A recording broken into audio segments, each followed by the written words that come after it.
Morning. This is Steve Onsman from Calvary United Church of Christ in Reading, Pennsylvania. Open and affirming congregation. We are here with the Wednesday Word for February 10th. Hope you'll share this if it means something to you, or answer back and say, "Hey, like my shirt, by the way." Yes. Answer back and or send me a question. So here's today's question, and it's from Elliot Werner, retired ophthalmologist. Good friend. And here's his question. In Matthew 27, Judas, after trying to return the money he received for betraying Jesus, hangs himself. In Acts 1, it says he used the money to buy a field and died of injuries when he fell down while inspecting the field. His bowels gushed out. Which is it? And how do biblical literalists reconcile these mutually exclusive accounts? All right, so it's a great question. Matthew and Luke, we believe Luke is the writer of Acts. Acts is like Luke Part 2, are sometimes at odds on the facts of different stories. The birth story of Jesus, for example, is one of those cases. In this case, we really don't know what the real story is. The tradition of the church in the next century tells a completely different story. First, though, the biblical accounts, as already has been said. Matthew 27. Then Judas threw down the pieces of silver in the temple and departed, went and hanged himself. And then they were used allegedly to buy the field where he allegedly dies again. Acts 1. Now this man purchased a field with the wages of iniquity, and falling headlong, he burst open in the middle, and all his entrails gushed out. Entrails, great word. So Judas was a controversial character.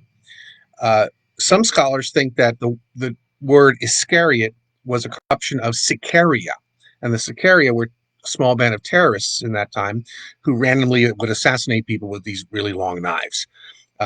German theologian Ernst Hengstenberg, great name, believes that the word meant liar or false one. These both have been widely debunked, although there are still people who think it's true. In Islamic scholarly literature, Judas is not regarded as a traitor. That literature maintains that he lied to the authorities about Jesus to protect Jesus from them. And according to the 14th century Arab Islamic scholar al-Damaski, Judas assumed the appearance of Jesus and was crucified in his place. In the Expositions of the Sayings of the Lord, authored by Papias of Hierapolis, an early Christian bishop from Greece in the 1st century, a grotesque account of Judas's death has been provided. The account states that before his death, his body became bloated and began emanating foul smells, and so he got so disgusted with himself he killed himself. They're all trying to figure out, the answer.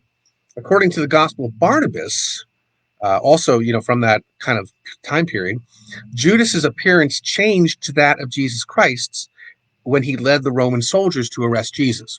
The Gospel states of Barnabas that Jesus was by then already in heaven, and that it was Judas, not Jesus, who was crucified on the cross, which is the same as pretty much as the Muslim scholarship points out, which is probably where they got the idea from.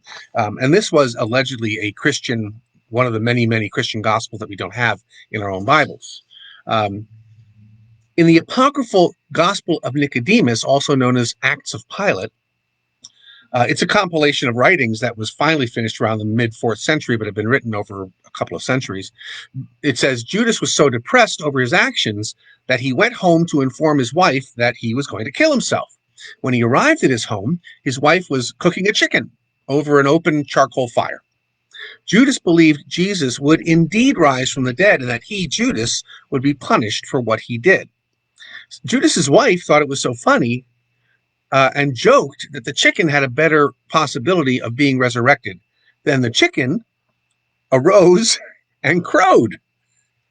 As a result, Judas fled and hanged himself. It always ends up with him dying, but it's just like all these really funny explanations, isn't it? Then, and I keep doing this because there's not much in the Bible about it, and it really is two different things. Then there's the Coptic Gospel of Judas, probably late 3rd century, around maybe 280, in which, according to the translation, Jesus told Judas to step away from the others, the other disciples, and I will tell you the mysteries of the kingdom. So Judas, that was sort of Gnosticism, was kind of like that, where it was secret knowledge given to one person. There's a whole bunch of Gnostic writings, very different from each other, but still with that theme. He continues, it is possible for you to reach the kingdom, but you will grieve a great deal. For someone else will replace you in order that the 12 disciples may again come to completion with their God.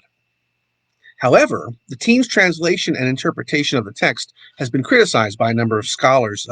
One scholar from Rice University, April DeConnick, wrote that there are a number of errors in the translation and that the Gospel of Judas is actually a parody about a demonic Judas written by a particular group of Gnostic Christians who were called the Sethians.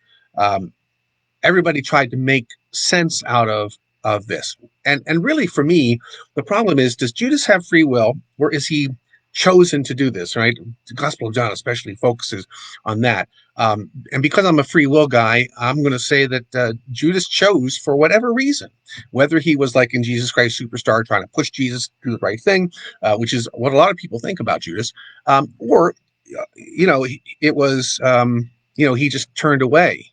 He's made to look like a thief. They say he's a treasurer, and the truth was he was a zealot. He was committed to the work of Jesus. So why he turned Jesus in is a mystery, but it was part of what happened. So that's all I have for today. What do you think? Send me an email, onsman@comcast.net. Send a message on Facebook. I'm always looking for more questions to grapple with. I got a couple more for the next few weeks, but I'm always looking for more. Send them to me. I'll do one on the Wednesday Word. Stay safe out there. Wash your hands, keep distance, wear your mask, and I'll see you next week. Have a wonderful day. And share this if you like it.